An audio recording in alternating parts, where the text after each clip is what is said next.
زاہد صاحب اس حوالے سے ہم بات میں ضرور کروں گا، لیکن کیا پاکستان ہمارا ایک کنسرن یہ بھی رہا ہے کہ افغانستان کے اندر بھارت کی جتنی انوالومنٹ رہی ہے اور این ڈی ایس را اوبیسلی اس کے کمبینیشن سے پاکستان کے اندر بہت سی سبورسو ایکٹیویٹیز ہوئی ہیں، لیکن کیا اس تبدیلی کے بعد پاکستان کس نگاہ سے دیکھ رہا ہے کہ کیا واقعی بھارت کا جو رول ہے افغانستان کے اندر وہ کافی حد تک ختم ہوتا ہوا نظر آ رہا ہے، یا آپ کو لگتا ہے کہ افغان طالبان بھارت کے ساتھ اسی سکیل پر کام کرنا چاہیں گے جس طرح پہلے افغانستان کرتا رہا ہے؟ دیکھیں منیب، سب سے پہلی بات تو یہ کہ دہشت گردی ہمارا ایک بہت بڑا کنسرن رہا ہے افغانستان کے حوالے سے۔ افغانستان کی سرزمین پاکستان کے خلاف دہشت گرد کارروائیوں کے لیے استعمال ہوتی رہی ہے۔ تحریک طالبان پاکستان جو کہ ایک ٹیررسٹ آرگنائزیشن ہے، پروسکرائبڈ آرگنائزیشن ہے by Pakistan, by the United nation, اسے ایک پناہ گاہ بہرحال وہاں پہ فراہم کی گئی تھی۔ ہم نے یہ کنسرن بارہا ریز کیا۔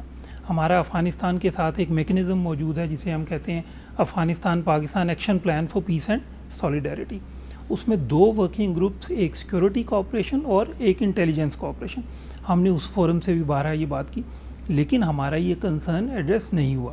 اب بھی یہ دیکھیں، ہمارے لیے سب سے امپورٹنٹ بات یہ ہے کہ افغانستان کی سرزمین پاکستان کے خلاف کسی دہشت گرد کارروائی کے لیے استعمال نہ ہو۔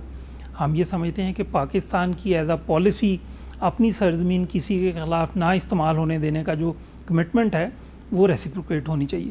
ہمیں افغانستان کی طرف سے بھی یہ توقع ہے کہ جی ان کی سرزمین بھی یوز نہیں ہوگی، لیکن اس کے علاوہ آپ نے دیکھا کہ ہم نے اپنی میجرز لی۔ ہم نے بارڈر فینسنگ کا ایک انیشیٹو لیا جو کہ کمپلیٹ آلموسٹ ہو چکی ہے۔ تو ہم ابھی بھی یہ سمجھتے ہیں کہ دیکھیں یہ افغانستان کے بھی انٹرسٹ میں ہے، پاکستان کے انٹرسٹ میں ہے اور خطے کے انٹرسٹ میں ہے کہ کسی بھی دہشت گرد گروپ کو جو ہے وہ وہاں پہ پناہ گاہ فراہم نہ کی جائے۔ لیکن جب ہم بات کرتے ہیں ہمارے افغانستان میں پیس میں انٹرسٹ کے لیے، تو اس میں سب سے پہلی بات یہی ہے کہ افغانستان میں جو سیکورٹی انوائرمنٹ ہوتا ہے اس کی ایک ڈائریکٹ بیئرنگ ہوتی ہے پاکستان میں سیکورٹی انوائرمنٹ کے اوپر۔ تو ہماری ابھی بھی یہ خواہش ہوگی، ہماری یہ کوشش ہوگی کہ افغانستان میں جو بھی حکومت بنتی ہے، افغانستان کے عوام جو بھی فیصلہ کرتے ہیں، لیکن وہ افغانستان ایسا ہوگا جو کہ ان پیس ود اٹ سیلف ہوگا اینڈ ود اٹس نیبر ہوگا۔ یہ بہت امپورٹنٹ ہے۔ ٹھیک، اور بھارت کا رول پاکستان کس طرح سے دیکھتا ہے؟ آپ کی اسٹل آپ اپریہنسو ہیں اس حوالے سے، کیونکہ پہلے تو بہت زیادہ رہا ہے نا؟ جی منیب، ابھی بات ہو رہی تھی، آپ نے ایک وہ ویڈیو کلپ بھی رن کیا انڈین میڈیا کا، تو انہوں نے بات کی بھارت کی انویسٹمنٹ کی۔ انفارچونیٹ بات ہے کہ بھارت نے تو افغانستان میں ٹیررسٹ انفراسٹرکچر میں انویسٹمنٹ کی ہے۔ اب دیکھیں، آپ ایک طرف پاکستان کا ایک کنسٹرکٹیو رول دیکھتے ہیں، ایک پازیٹیو رول دیکھتے ہیں جو کہ افغانستان کو پیس کی طرف لے کے جانے میں مددگار ثابت ہوتا ہے۔ اس کے مقابلے میں آپ بھارت کا ایک رول دیکھتے ہیں جو کہ افغانستان میں افراتفری چاہتا ہے، ایک سیکورٹی ویکیوم چاہتا ہے جسے وہ پاکستان کے خلاف یوز کر سکے۔ ہم اب بھی یہ سمجھتے ہیں کہ بھارت کے لیے بھی موقع ہے کہ وہ اپنی کورس کریکشن کرے، اور جو اس کا ایک ماضی میں سپوائلر کا رول رہا ہے افغانستان میں، ہم توقع کرتے ہیں کہ یہ رول مستقبل میں نہیں ہوگا۔ اچھا فہد صاحب، یہ بھارت کے رول کے حوالے سے جیسے میں نے کہا، اس کو ایک لانچنگ پیڈ سمجھ لیں، افغانستان کو استعمال کیا گیا، کنڈویٹ تھا اس کے طور پہ استعمال کیا گیا۔ A lot was done in Pakistan through Afghanistan by the India۔ اب آپ کو لگتا ہے کہ افغان طالبان آنے کے بعد you see a change کہ they'll keep them at an arm's length یا نہیں؟ They would want کہ whoever wants to invest money in Afghanistan۔ میرے خیال میں دیکھیے منیب، I think it's a very good question۔ Issue یہ ہے کہ یہ بات تو بالکل درست ہے کہ افغانستان میں بھارت کا جو انفلوئنس تھا، جو اثر رسوخ تھا، یہ جو رجیم جو ابھی گری ہے اس میں، وہ بہت آؤٹ سائز تھا۔ اور اس کی ایک وجہ یہ بھی تھی کہ یہ سارے لوگ، بہت سارے اشرف غنی رجیم کے لوگ جو تھے وہ بھارت میں ٹائم بھی گزار چکے ہیں، اور ان کے وہاں پہ بہت زیادہ پہلے بھی حامد کرزئی کے وقت بھی، تو یہ بات درست ہے۔ اور انہوں نے اس کا فائدہ اٹھاتے ہوئے دو کام کیے، ایک تو انہوں نے پیسہ جھونکا افغانستان میں، دوسرا افغانستان پہ انفلوئنس استعمال کر کے اور سرزمین افغانستان کی استعمال کر کے پاکستان کے خلاف جو بھی وہ کارروائی کر سکتے تھے، جو سازش ہو سکتی تھی، جو جڑیں کاٹی جا سکتی تھی، وہ کی انہوں نے، اور دل بھر کے بھرپور طریقے سے کی۔ اور آپ کو یاد ہوگا ہمارا بڑا مستقل یہ پوزیشن رہی کہ جی وہ جو ان کے بہت سارے کاؤنسلرز تھے جو نہ صرف یہ کہ اسپیناج کے لیے استعمال ہو رہے تھے، بلکہ پاکستان کے خلاف جو بھی تخریب کاری ہو رہی تھی اس میں بھی ان کا کہیں نہ عمل دخل تھا۔ اچھا، اب یہ ہوا ہے کہ انہوں نے غلطی ان کے پوائنٹ آف ویو سے یہ ہوئی کہ انہوں نے اپنے سارے انڈے جو ہیں وہ اس ٹوکری میں ڈال دیے تھے، اب وہ ہو گئے فارغ۔ اور یہ جو آپ نے کلپ دکھایا، اس کے علاوہ بھی اب دیکھیں ان کے بہت سارے جو تجزیہ کار ہیں, جو ریٹائرڈ سفیر ہیں, جرنیل ہیں, ماتم ہو رہا ہے, وہ صفحے ماتم بچھا ہوا ہے وہاں پہ کہ یہ تو ڈیزاسٹر ہو گیا فلان. لیکن یہ بھی ذہن میں رکھیے کہ یہ زیرو سم گیم نہیں ہے. اور اگر ہم یہ سمجھتے ہیں کہ افغانستان میں اب نئی کیونکہ طالبان کی سرکار آ گئی ہے تو انہوں نے اپنے نقطہ نظر سے چیزوں کو دیکھنا بند کر دینا, تو ایسا نہیں ہونا. جہاں پہ ہم یہ کہہ رہے ہیں کہ یہ وہ طالبان نہیں ہیں جو 90 کی دہائی کے تھے اور انہوں نے 20 سال میں بڑا کچھ سیکھا ہے, تو میرے خیال میں ایک چیز انہوں نے یہ بھی سیکھی ہے کہ جہاں سے ان کو فائدہ مل رہا ہے لو.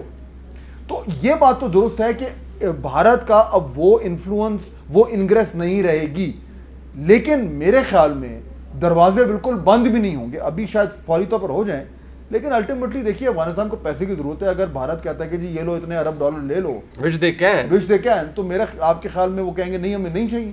تو میرے خیال میں یہ ہمارے لیے بھی ایک چیلنج ہے کہ ہم نے کس طریقے سے طالبان کی گورنمنٹ کو لیوریج کرنا ہے تاکہ وہ جو انفلوئنس بھارت کا نیگیٹو ہمارے خلاف استعمال ہو رہا تھا وہ نہ ہو.